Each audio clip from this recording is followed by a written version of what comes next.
Let's go ahead and open in prayer, and then we'll see where we go this morning. All right.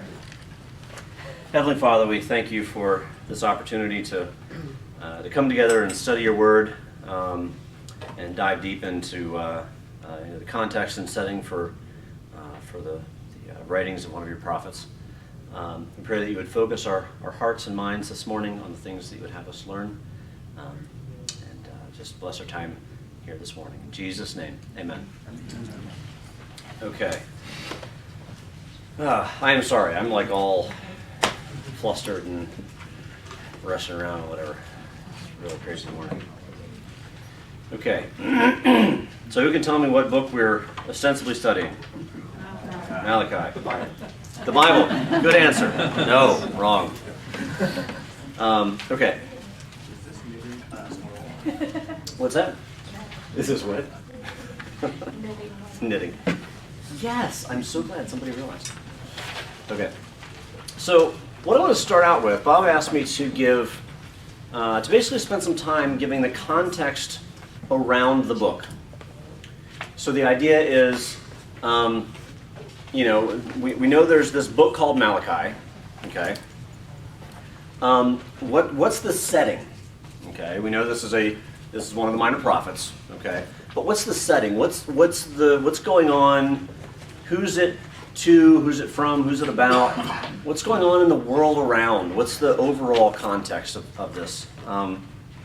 So I actually wanted to spend a little bit of time, maybe a few minutes, I don't know, kind of doing a little review on leading up to where Israel is at this point. What has brought them to this point in history? Okay, so and I want this to be a little audience participation. Maybe you can just help me. Let's get through the history of Israel that's brought them here.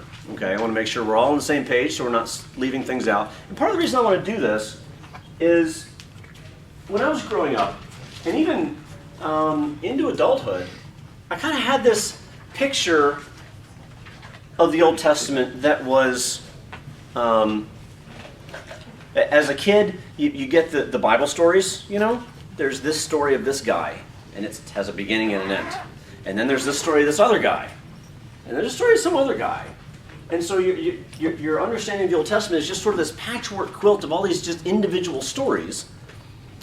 And as I got into adulthood, they kind of filled out a bit, and I could sort of kind of see how some of them related to others. But it took me a really long time to get the big picture, the whole story of Israel from where they started to where they ended up. So I want to kind of swing through that real quick. I don't want to belabor it, but just make sure that we're really setting the stage for what is happening when Malachi is writing this, why he's saying what he's saying, and Bob will get into all that, in the next few weeks. But I want to make sure we really set the stage here for what's going on. So the history of Israel, briefly, in the beginning. Okay, I'll skip a bit. Abraham, right?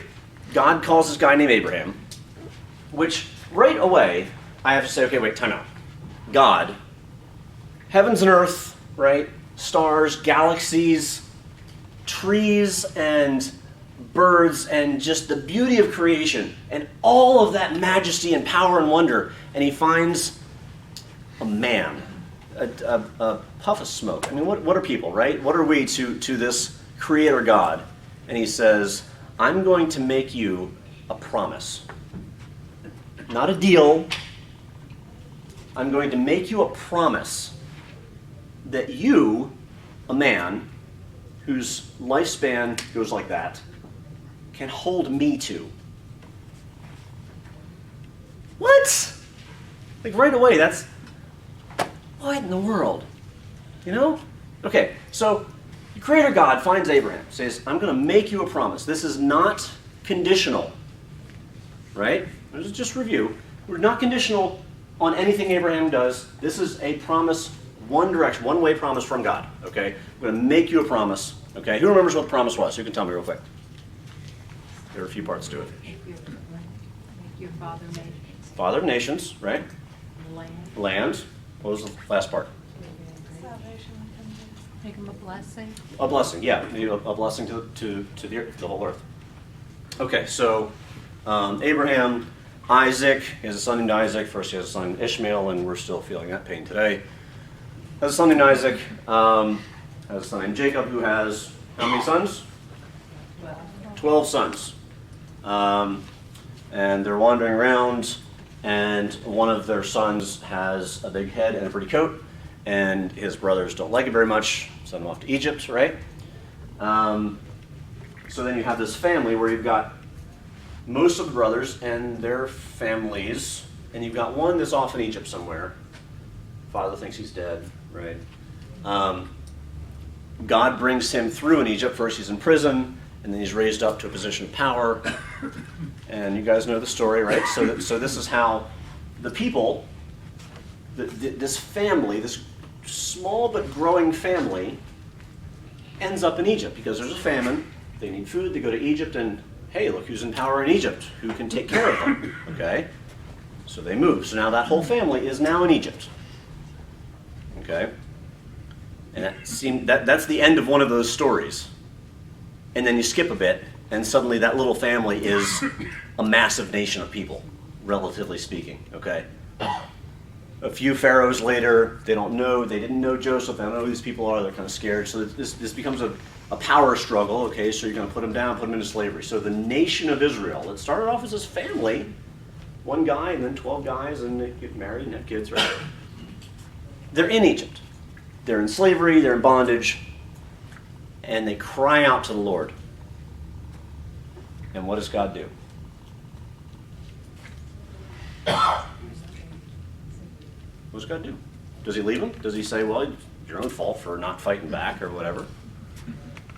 No. He delivers them.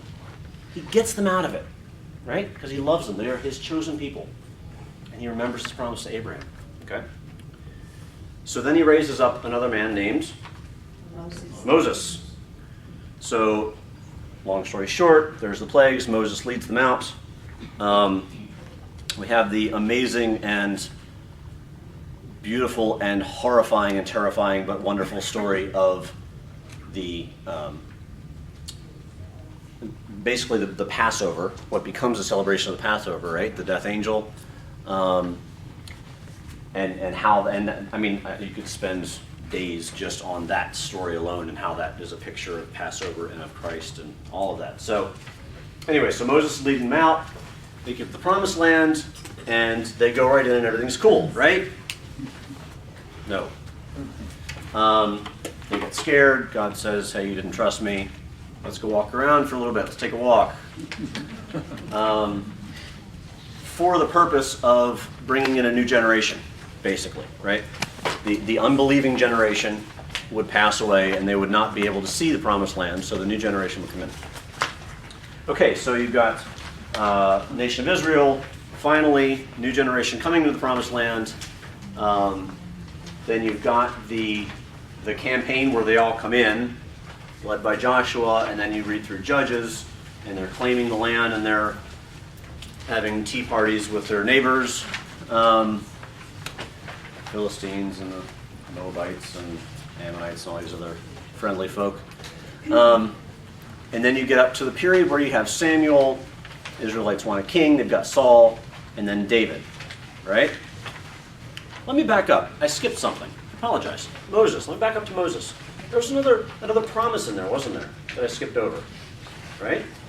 There was the Mosaic covenant. Was that one... I lost my words. Conditional. Conditional. Thank you. Was that one conditional or unconditional? Conditional. It was conditional, wasn't it? And what did that one say? If you obey this. If you obey my commands. If you don't, you'll be cursed. Right. If you obey, this is going to be awesome. Here's the structure. Here's the setup. Here's how I want you to live. All right? It's going to be tough, but if you stick to it, this is going to be awesome. If you don't, you'll know it. All right? If you don't, this is not going to go well for you. So, of course, over the next several hundred years, they said, wow, We stuck to it. Life is awesome. No. Okay, so, and then we go through the period, and some of you, many of you, recognize a lot of faces, were in the class, 2 classes, where Bob led us through the kings of Judah, right? Starting with David. Starting with Saul, we'll leave him aside for now. Starting with David, so we get to another promise, okay? The Davidic covenant, was that conditional or unconditional? Yes. Both. It was both. Yeah? Go ahead. It was conditional that there would be the next son sitting on the throne based on the behavior of that person. Right. So, and the whole kingdom could be divided and sent away if they weren't obedient. However, there was a messianic promise that there would be one coming who would reign forever on the throne of David. So it was Right. both. Right. Okay, so, thank you. So you've got God making these promises to the nation all the way through. And the overall picture, if you consider these promises, whether they're conditional or unconditional, the overall picture is, I'm your God, you are my people, I'm going to take care of you, I love you, I care about you, I want to take care of you. I expect some things from you, right? But you get this picture of a God who cares. This is not a stone idol sitting on a shelf that says, hey, offer some things to me every week. Burn something else for me. Bow down to, this isn't just an egotistical, it's all about me. No, he's saying, I love you. I want to care about you, or I do care about you. I want to care for you. I want to take care of you. I want things to go well for you. You got to work with me here, but I want things to go well for you, okay? And do they listen?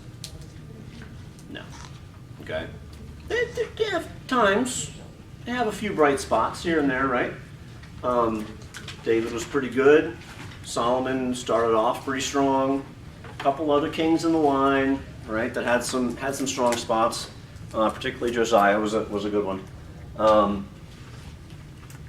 But by and large, you get to the end of the line of the kings of Judah, and what you have is prophets telling them, you've run out of time, guys. Hey, Judah, you've been screwing up for too long, okay? What kind of stuff, who remembers, what kind of stuff were they doing? For this line of kings of Judah, not just the kings, the people. I mean, the kings were leading them in this. What kind of stuff were they doing that God didn't like? Idol worship. That was a big one. Intermarriage. Yeah, with other people around them. Anything else? Not observing the sabbatical year. Yeah, that whole structure, they just left that aside. What else? Not caring for widows and orphans. Letting the temple fall into disrepair? Widows and orphans. Yeah, forgetting about widows and orphans, right? What was a really big one connected to the idol worship? Sacrificing children. Bam, sacrificing children. Which goes right alongside with not caring about widows and orphans, right? There's this, you really get a picture in the Old Testament of God's character in caring for widows and orphans and caring about justice, caring about... And the poor. And the poor, yes, absolutely. And that's all rolled up in God's character. So you've got the holiness and justice, you've got the grace and mercy, it's all rolled up. It's not either or. They also did the both and. What's that? I'll worship God and bring my sacrifices, but I'll also go to the high places and worship. Oh yeah, they were all over the syncretism. They had that game down pat, right? Okay, so you get, sorry. They didn't endure in what God had told them. They wanted immediate response, and if they didn't get it, they started trying to search it out in other ways. Immediate gratification, right? Not willing to wait upon the Lord. And they could make the argument that they were pulled aside by their circumstances, right? Because they were an agrarian society, they needed rain. Yeah, God, you're awesome, you're great, we love you, but there's this other God over here that provides rain. So I'm just going to go over and pray to him quick because we really need rain. I mean, you're cool, we're good, but I need rain, so I'm going to go talk to this guy, right?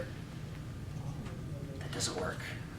God's not okay with that, right? And I mean, you get this picture as you read through the Old Testament history. This is endemic. This was not periodic. This was not just, hey, I was in a bad mood, or we were in a famine, so we slipped. But what? No. This was just them. They were just off. The good points were the exceptions, not the rule. Okay. So you get to the point where the end of the line of kings and judges, and the prophets are telling them, guys are screwed. I mean, seriously, Babylon's coming. It's over. It's too late. It's too late. Okay. Even then, there was a mix. Even then, there was, God is faithful. God's going to take care of you, but this is going to hurt. Right? This is God's judgment coming for your long-standing disobedience. So, first of all, before Judah, I kind of left Israel out. We have the whole divided kingdom, right, after Solomon. And really the focus is on Judah because Israel, the northern kingdom, just went off the deep end. You going to say something? Oh. So, and Judah's got the line for the king of David. So that's really where the focus is. Israel was doing their own thing. Anybody remember the year when Israel went into exile off the top of your head? 722. Thank you. 722 BC. Assyria. Yes. So the Assyrians came, took out Israel. They tried to take out Judah, and God said, no, it's not time. A little bit later, who comes along? Babylonians, right? Mm-hmm. And it's time. Okay, so the year that Judah fell was? 586. 586. All right, very good. So in 586, Babylon sacks Jerusalem, carries everybody off in exile. Okay? And they're in exile in Babylon for how many years? 70 years. Very good. Before that, I think this is worth mentioning. There's no mention of, so you've got the divided kingdom. Israel is carried off by the Assyrians, and you don't hear about them again, right? That's the end of that story. I wrestle with that, and I don't know if that's because the northern kingdom went so far off the deep end that God was maintaining his covenant just through Judah, or is that because they were in exile in Assyria, Assyria gets taken over by Babylon, so they remain in exile with Babylon. Do some of them come back when the other Jews come back, maybe? Because now they're all mixed up in exile? I don't know. I don't really know. Yeah. I think there's a number of prophecies that talk about in the end times the houses are reunited, that they're dispersed in Assyria such that they're not identifiable, but when the Messiah returns, he will bring those He'll bring, back together. Yeah. I mean, it'll all be brought back. Yeah. It could be that a lot of the godly people in the north immigrated to the south. That's another, and Escaped to the south. Bob's made that point. Before they were in exile, when the north was really going off the deep end, some of the righteous folks said, "Okay, this is not right. We're getting out of here. We're heading south to Judah." That's also a good possibility. I mean, and it may be, a mix of, whatever. So, anyway, so we get to the point where Judah is also in exile in Babylon, and then you've got 70-year gap. Okay.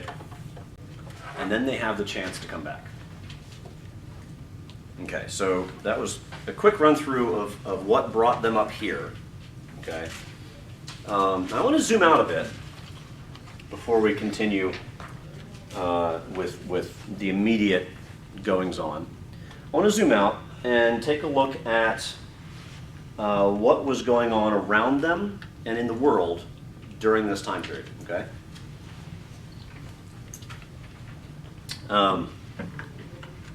So this is 5th and 6th century BC. In the 6th century, so this is because it's a BC, we're counting backwards, right? Don't let that trip you up. So we'll start with 6th century and then 5th. 6th century, Gautama Buddha founds Buddhism in India during the 6th century. This is what's going on. Okay. Lao Tzu writes the Tao Te Ching in China. That is one of the fundamental texts of Taoism. Sun Tzu writes the Art of War, traditionally considered when he wrote it.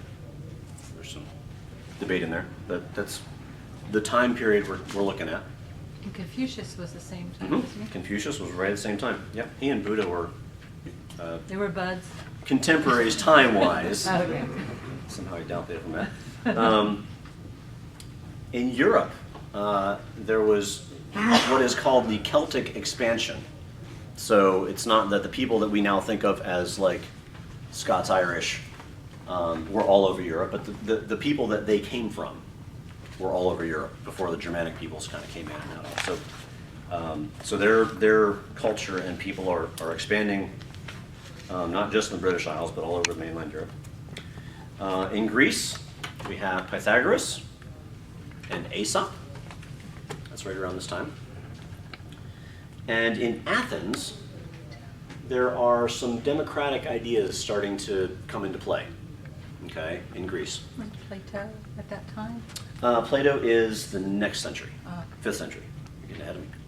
Okay. That's all right. So 5th century,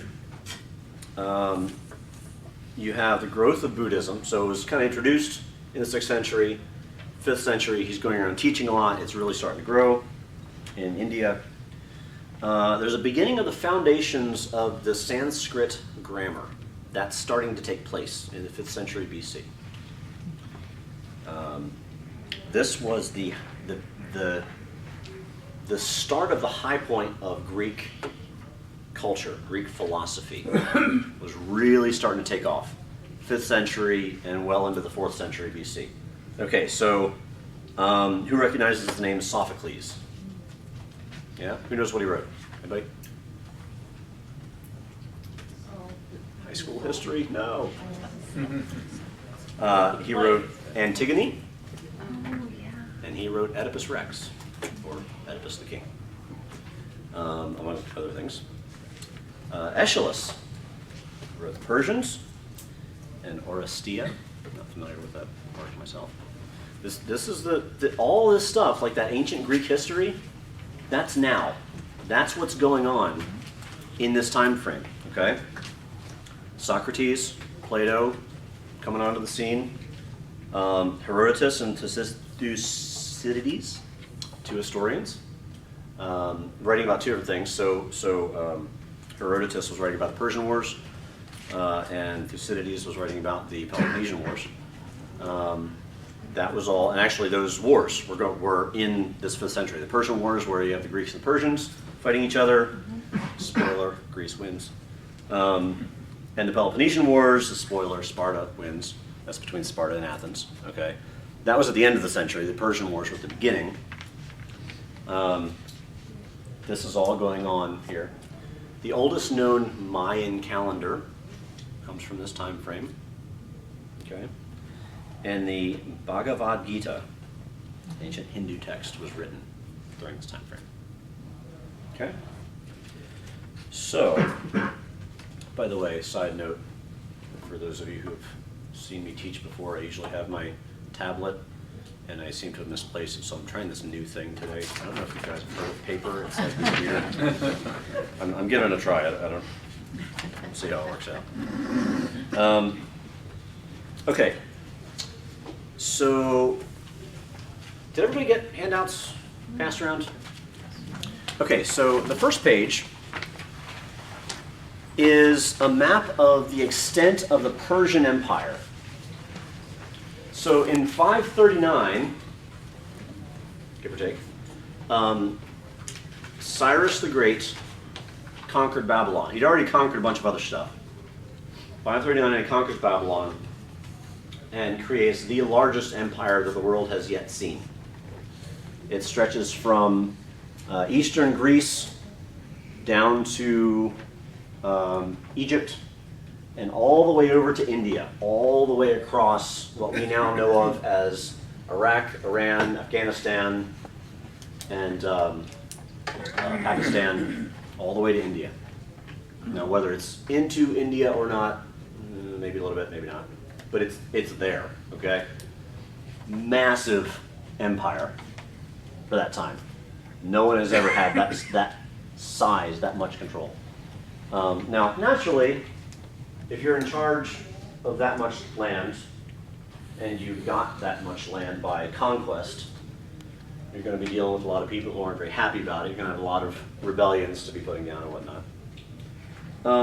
But Cyrus was interesting. Almost right away, he reversed the policies of the Assyrians and the Babylons, because their whole MO was you conquer people and you haul them off. You make them slaves or you make them whatever, but you get them out of their land so that they lose their identity, they lose, whatever, and you keep them in subjugation. Cyrus said, no, go home. Just go home, okay? He was a dictator, but he was kind of a benevolent dictator. Like he wanted people to kind of be okay, kind of be happy to a certain extent, but, living under his rule, obviously, but so he wanted people to start returning to not just the Jews. I mean, this is various other people. He wanted them to start returning to their homelands. He was encouraging kind of cultural restructuring. So in 537, just almost essentially as soon as he takes over the Babylonian Empire, within a couple years, he tells the Jews, go home. So you have Zerubbabel taking the first group of Jews, and they return to Jerusalem, okay? Under the king's blessing, the king's command, okay? He sends them back. In 530, 7 years later, we have a new king, Cambyses. I'm probably butchering the name. And if you read the account in Ezra, chapters 3 and 4, the people that saw the Jews rebuilding the temple, the people around them, were not happy about it, of course. And so they actually sent a letter to the king saying, hey, these Jews are troublemakers.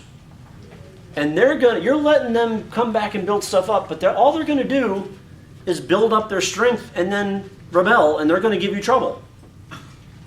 And this new king says, that's a good point. Stop that.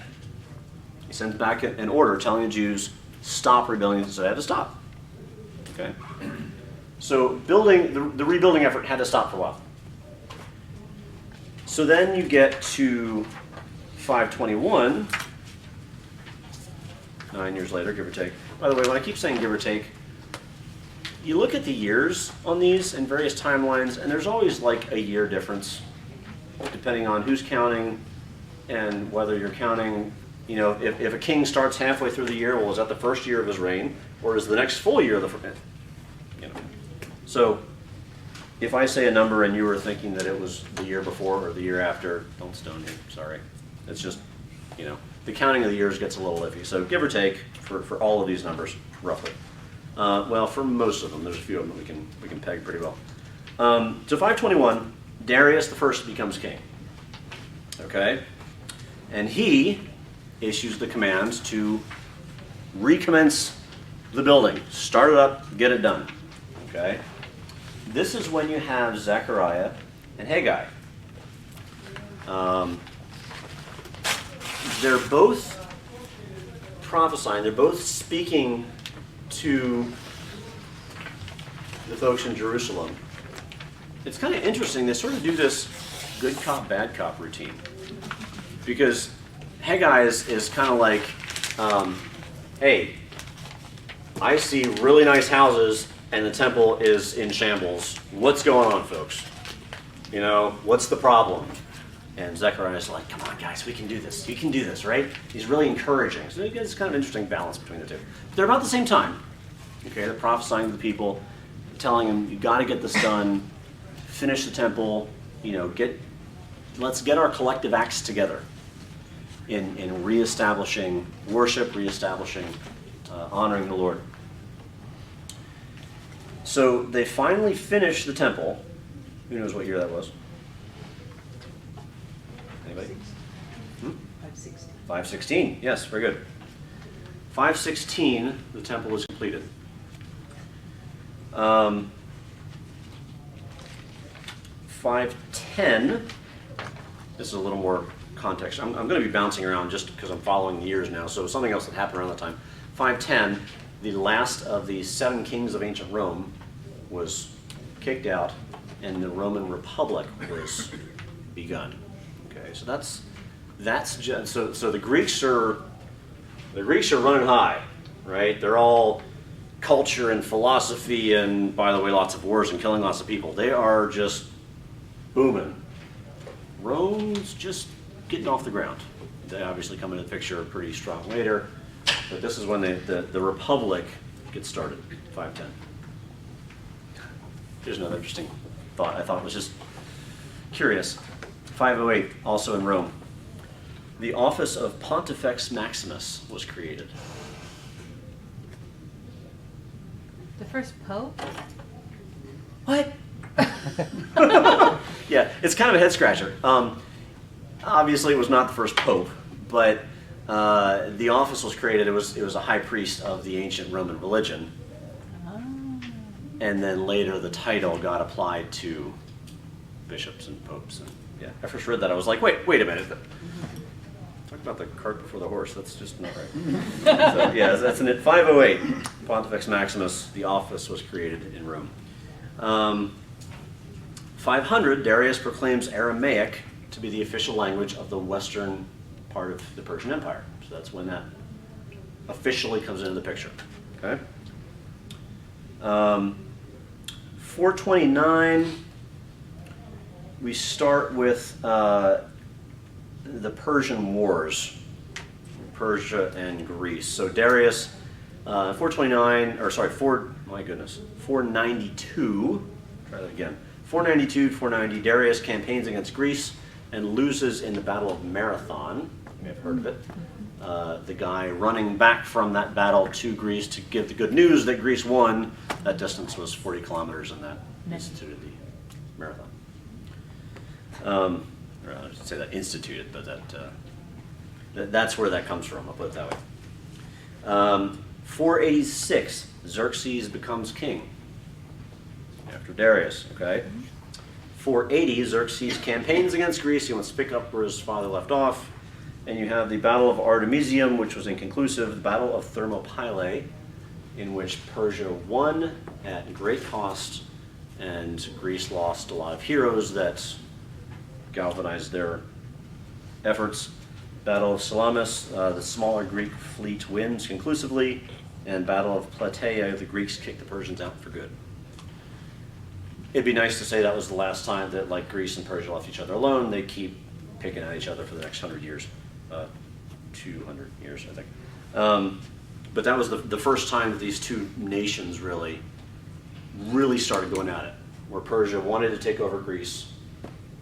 Persia was the offensive actor in this, and Greece eventually was able to kick them out. But Xerxes is the king. What else happened during Xerxes' reign? Esther. Right? Esther becomes queen. And it's a great story in and of itself. Fantastic story. But it also has a side effect of, or maybe this was the main effect, of bringing the Jews into a place of prominence in the king's court. So that we get to a point a little bit later where Xerxes is telling Ezra, go take some more people back. And then after that, I'm sorry, no, it wasn't Xerxes. It was Xerxes' son. Right. Yes, Artaxerxes, who was telling Ezra to take some people back, who was Esther's stepson. And that was in 458. So you've got the first group going back with Nehemiah, or I'm sorry, I'm really getting jumbled up, with Zerubbabel in what year, who remembers? 537. You've got Ezra taking the second group back in 458. And then the third return is in 455 when Nehemiah comes back with instructions from Artaxerxes to rebuild the wall. Okay? And they did it really fast. And then in 432, he actually goes back and he becomes the governor of Jerusalem. So there's this interesting setup, maybe commonplace, I don't know, where as part of Persia being in charge of everything, they want you to have some autonomy somewhat, but they want to still be known that they're in charge. So they have this governor, okay? Kind of send one of their guys to just be the governor. Well, in this case, Artaxerxes says, you know what, Nehemiah, I want you to be the governor. Go build your wall. You know, I want you to be that. So he's the governor for 12 years. And then he actually goes back. Goes back to Persia to serve the king again for a time. Doesn't tell us how long. In the book of Nehemiah, it says, you know, after a time, then I returned to Jerusalem. And boy, were things a mess. Okay, so we'll come back to that in a minute. I'm actually kind of flying here. We may get done early, even though we started late. Back to history, there's a couple of the things I want to throw out here. A few other notable bits of history. 401, so we're a few decades later, a few more Persian kings. You have the son of Artaxerxes II, named Cyrus, the younger, rebels against his father and leads 10,000 Greek mercenaries back into Persia. They lose because he dies in battle, but then you have 10,000 Greek mercenaries on loose in Persia. And on their way back to Greece, they just wreak havoc and do all sorts of glorious warlike deeds and gain lots of fame and renown. Yes? Where does Alexander the Great fit into this? Next. Okay. So they did their thing in 401, and they inspired Sparta. So Sparta's like, hey, that's awesome. Maybe we should think about taking on Persia if we could do that much damage. But you get 70-ish years later in 333, and Alexander the Great leads his army into Persia and conclusively ends the Persian Empire, which at that time was led by Darius III. So that's the end point of Persia and Greece doing this back and forth, sometimes using Egypt as a proxy, and they kept getting at each other, but Alexander the Great solved that problem. Also, one other random point, in 400 BC, London's origins trace back to that point. The town of London. What sort of people were? I think at that point settled there? it was. Were it the Celtic people? I think so. I didn't do a lot of research into the various people groups, because I think you probably have a mix. The Jews and the Danes and the. Well, you probably have an Anglo-Saxon mix there. Yeah, I'm not sure if the Celts were more on the Welsh and Ireland at that point. Sorry, I'm gesturing at the map like I'm looking at it, but you'd be looking at it this way. Yeah, I'm not exactly sure. Okay. But I just thought that was an interesting note, that what we think of as a very modern city, was had its origins, obviously, I'm sure, as a very small town, but back that far. Okay. Wow. Flew through that. Okay. So I want to come back to Malachi.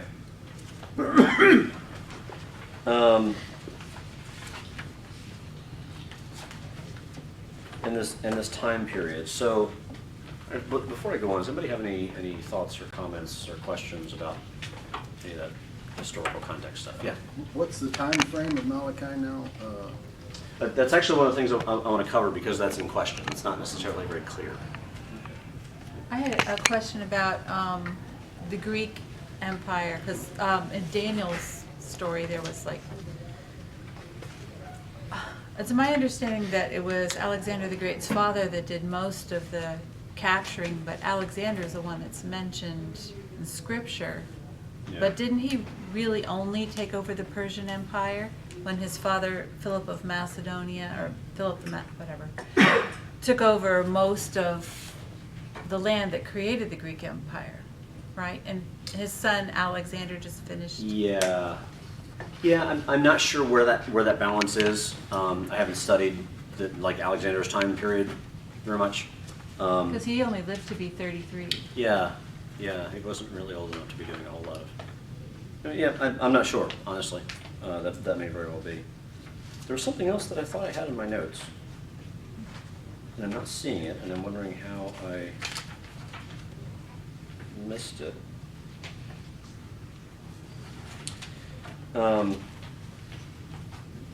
You mentioned Daniel. At some point in here was around when, and see, I wish I had it because I had it closer than somewhere in these 2 centuries, was around when Daniel had his angelic visitor. I'm thinking it would have been around the first return. When Zerubbabel came back. Around there, Darius became king, kind of in that couple of decades. It was sort of in, and that, by the way, that's a, let me clarify what I'm saying here. That's a traditional, like that's not like a scriptural, this was when, Daniel saw this when this was happening elsewhere. That's kind of like a traditionally considered, that was about the time frame that he had that experience. Okay, so what about Malachi? First of all, interestingly enough, I don't remember if Bob touched on this last week or not.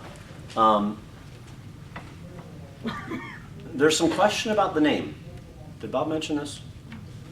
The name Malachi, it's possible that is a person's name, but it's not quite a sure thing like it is in most of the other books.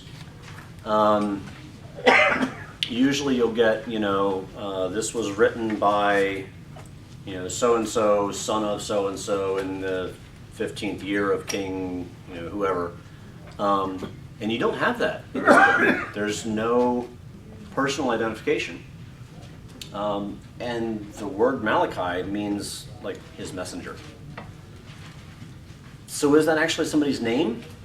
We kind of go with it.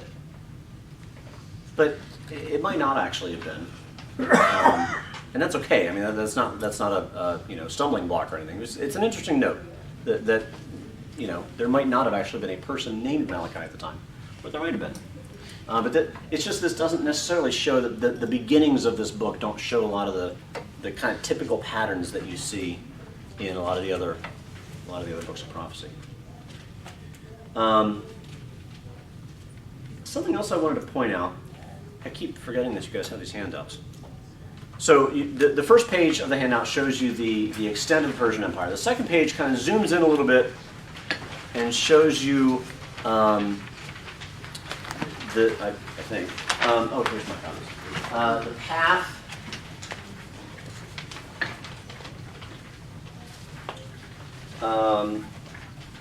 The path of the first. And then the second and third returns, the folks, the journey they would have taken from where they were to come back to Jerusalem. And the third page is a diagram I'm sure no one's ever seen before. But I included this because, again, this is,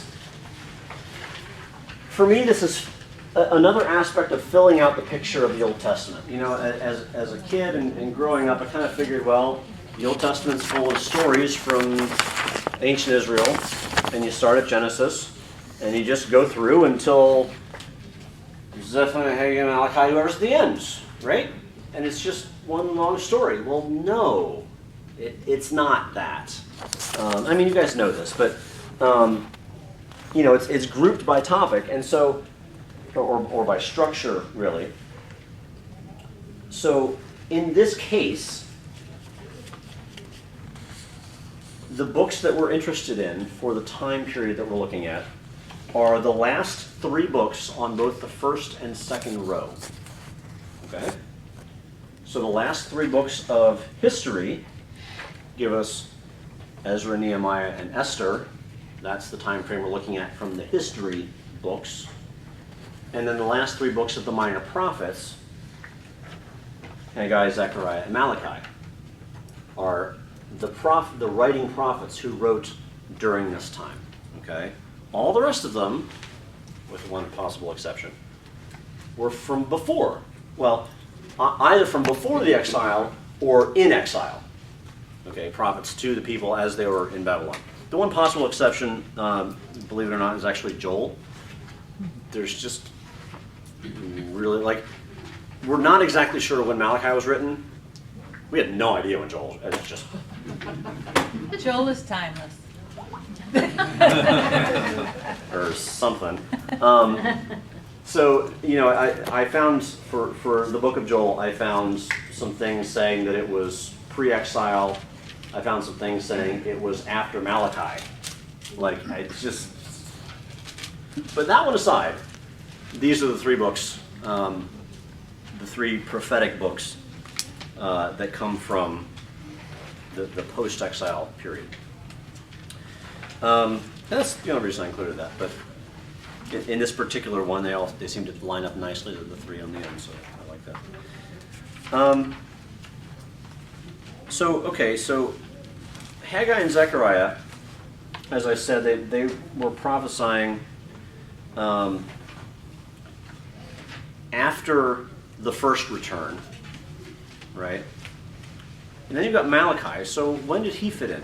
Well, again, we're not exactly sure. We have some good guesses. And there's some competing theories out there. So there's a theory that says, well, maybe he wrote before Ezra and Nehemiah. So like back same time as Haggai and Zechariah. Maybe he was kind of back, you know, wrote before them. Some theories say, well, maybe he was kind of contemporary with them, and then you might guess some theories would say, well, he was after Ezra and Nehemiah. We have some clues. For one thing, he makes reference to a governor. So we say, okay, governors weren't a thing in Judah until after people came back from the exile.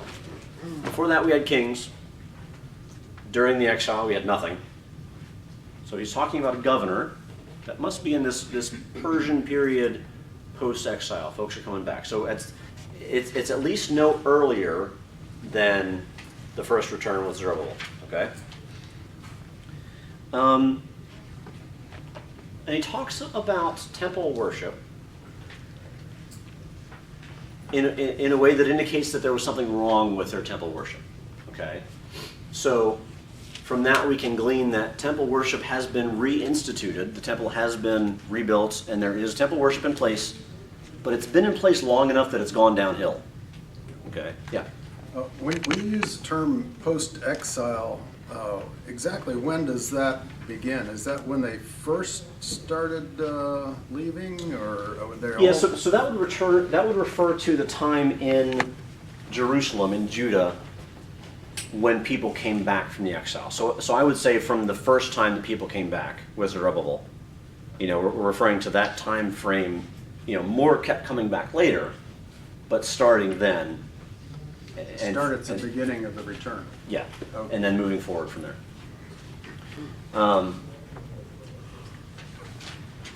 Can I ask a question? Please. Wasn't it when, maybe I'm getting this wrong, but when Ezra returned, isn't that when they discovered the scriptures, or was that a different section where they had to reinstitute? He read the law to the people and they started to cry? That was a big part of Ezra's thing, was reading basically bringing that back, bringing the law back to them. So was that the very beginning of temple worship reinstitution right then, or had there been some going on before the law was There had been some before that, because Zerubbabel started the temple rebuilding, and they were recreating sacrificial altar, and they were putting back in place these various aspects of the second temple. So it may not have been with the assistance of the full law, but they were getting some of the pieces in place. Yeah. So there may have been some Babylonian nuances to what they were doing. Maybe there was some cultural Maybe. influences coming Maybe. in at the time. I don't get that. I mean, it's possible, I guess. I think at first they were pretty focused on, they'd learned their lesson from the exile, so they wanted to kind of do things right at first. So the issue here is that didn't last long, unfortunately. The most compelling theory, as far as when did Malachi write this, or when was this book written, is that it's right around the same time as Nehemiah. Part of the reason for that is because several of the issues, the problems that are addressed in Malachi are also things that Nehemiah calls out and says, hey, you're doing this wrong, you're screwing this up, you're messing that up. A lot of those are very similar. And so, that's kind of the main thing, but overall, the most compelling theory is, really think this is right around the time of Nehemiah. Now, there's one little caveat in there that this may not have been when Nehemiah was governor himself. Okay, remember I said Nehemiah was governor for 12 years, and then he left, right, to go back and serve the king in Persia, and then he came back. Okay. There's a comment that Malachi makes about offerings. And he makes a comment about, maybe you should give your offerings to the governor. See if he'll accept it. Nehemiah said something very specific about not accepting offerings from people. So that probably, when Malachi wrote about giving offerings to the governor, he probably wasn't talking about Malachi, or probably not talking about Nehemiah as the governor. So it seemed possible to me, or likely, that this was either during that period when Nehemiah was away, or possibly, very close, maybe right before or right after. It's in that time frame. It's right around when Nehemiah was, it might not have been during that specific 12 years when Nehemiah was governor, but very, very close to that time frame.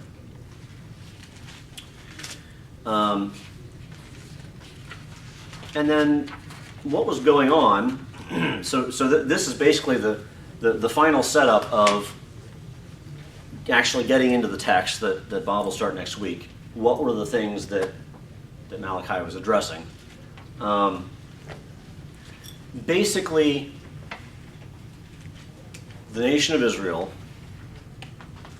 had their mountaintop moments, and then they rolled back down again. Okay? So you had general immorality, like people were just doing their own thing. You had an issue of substandard sacrifices where, there's in the Mosaic Law, there's very specific rules about what kind of animals you could sacrifice, right? They didn't really care. They just brought whatever. Okay? The temple was not being taken care of properly. People were slacking. They were, instead of staying and taking care, they would go back and work their fields or whatever. They just kind of let things, it was operating, but not properly. Okay? There was a failure to tithe. People just weren't giving. They weren't giving to the temple. They weren't giving to the Lord. And that was obviously an issue as well. The priests didn't have, and the temple didn't have the support it needed. You had, once again, the issue of marrying foreign wives. That was, that tripped up Solomon way back when, right? Well, here they're doing it again. They're just marrying whoever happens to be around. So they're getting back into that. Just in general, they were very apathetic and cynical about this whole religion thing and God and hello, like how many times do you want to like shake a nation by the shoulders and go, have you forgotten? Obviously you've forgotten how much the Lord has brought you through. And he's brought you back out of exile, back here.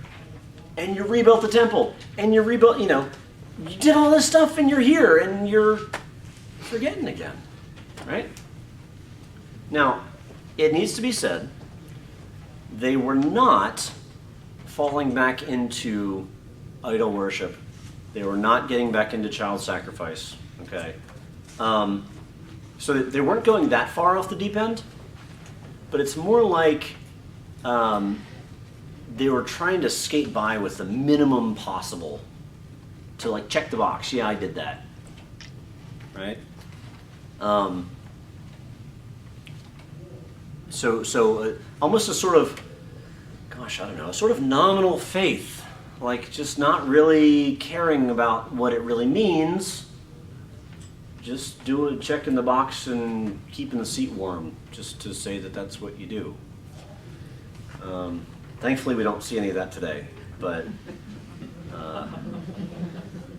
yeah, that's where they were.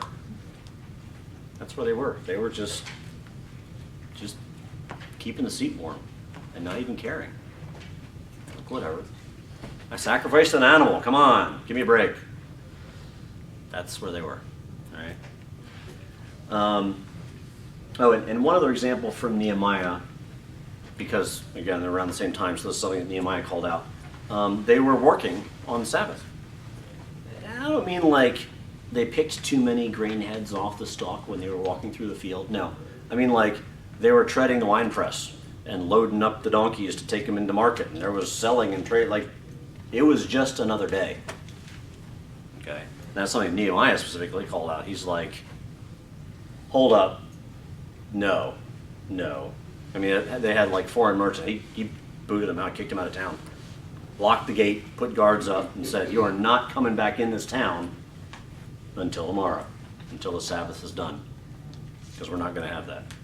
Okay, that's just another example. It's from Nehemiah, but it's another example of this time period where they just didn't care. They were going through the motions just enough, but other than that, they were just getting back to life as usual. Instead of life as usual off in Babylon, well, now we're just back to life as usual back in Jerusalem. But that's where they were. So that's the context. That brings us to where Malachi comes on the scene and says, hey, I got something to say to you guys. Right? So, and Bob will start to get into that next week. And we'll tag team a couple times because there's a few weekends that he'll need to be out, so I'll fill in for him. But that's the setup. That's the context, the environment of the world and the people in Jerusalem. Any questions? Any thoughts? Comments before we close up? I have a general question about it. Malachi is basically considered the last book, if Joel isn't, and then there's 400 years of silence. Yeah. But does it say anywhere in Scripture that was going to be the last, that God was going to stop talking to them? There has been history between, the Maccabean revolt. There's a ton of history there. So there are books that have been written that are historic, and maybe they don't level with Torah, but they seem like, unless God said, I'm not talking to you anymore, there's not going to be any more Scripture until Matthew. Why did we stop at Malachi? Yeah. I think that was something they wrestled with, was why aren't we hearing from God? And I think that's part of why you eventually get, so in that time period is when, for example, you see the Pharisees and Sadducees come about. So you have this people group that disobeyed their faith for a bazillion years, got booted off into exile for it, were reinstated, and you have some folks that say, we're going to learn our lesson, by gosh, and we are going to follow the law of Moses to the letter, absolutely, and we'll even add a few more letters just for good measure, right? That comes in that time period, And I think that's part of it, that wrestling, like, Are we being good enough? I don't know. Let's make sure, you know?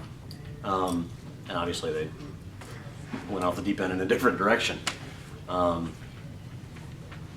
yeah, I think that's part of what they wrestled with too, at that point. Anyone else? I think it's a little, it's not dealing with Malachi, but it's going back to Ezra and Nehemiah, how they end. You know, we talk about how Malachi just ends. Yeah. And I think it's interesting that when you get to the end of Ezra and Nehemiah, you go through that issue of dealing with pagan wives and putting things aside and cleansing the people. And it ends right in the days before Passover. Yeah. And it's almost like the book closes right before Passover, and then when you come to the New Testament where the Lord begins to deal with them again, it's with the Passover lamb. Yeah. So Yeah. it's kind of a neat Yeah, segue that's neat. between the Yeah. intertestamental period. Yeah, that's neat. Thank you. Yeah. And if I were to say, in hearing you relate their history, that it's pricking to me to, you know, it's easy to point our fingers backwards, and, you know, like you were saying about seat warmers, you know, it's real easy for us to look at Israel and Judah and shake our finger and talk about, you know, syncretism and all these other things. And then- Hindsight's 20/20. Yeah, I know, and so I'm, you know, I think us looking at ourselves and, you know, asking ourselves honestly, how are we any different? Yeah. You know, individually or I corporately. absolutely think we should. I mean, that's, you know, not that I'm pointing the finger at anybody. Sure. But myself, I mean, I think that should always be our, you know, okay, let me turn this back, you know, I can look at them and say, oh gosh, I can't believe. Let me look in the mirror, can I believe they did that? Yeah, maybe I can. And maybe I need to think about that a little deeper. Yeah, absolutely. Anyone else? All right, well, that's all I have for today. Thank you for coming.